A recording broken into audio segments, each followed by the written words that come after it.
ప్రేమిస్తారు ఏంటండి ఇలా కలల కంటూ నిలబడ్డారు?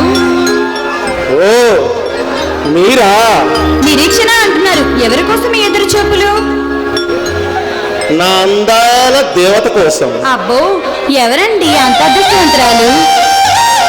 ఆ ప్రేమ దేవత, ఆమె నా జీవితం, ఆమె నా సర్వస్వం, ఆమె నా ప్రాణం. అబ్బా, ఇంతకీ ఎవరండి ఆమె? ఆ అందాల ప్రేమ దేవత ఎవరో కాదండి, మీరే. నేనా? ఆ, ప్రేమ్, నువ్వు చెప్పేది నిజమేనా? నేను నమ్మలేకపోతున్నా. ఇది కల కాదుగా? కల కాదు రాసి, కలలాంటి నిజం. నిన్ను మొదటిసారి కాలేజీలో చూసినప్పుడు నీ అందమైన రూపాన్ని నా హృదయంలో ప్రతిష్ఠించుకున్నా, నీతో చెప్పలేక మదనపడ్డా. ప్రేమ్, నిన్ను చూడగానే నా మనసు నీకు ఇచ్చాను. నేను కూడా నీతో చెప్పలేకపోయాను. ఇప్పుడు చెప్తున్నాను. I love you Prem. రాసి, అవును. ఐ లవ్ యు రాసి.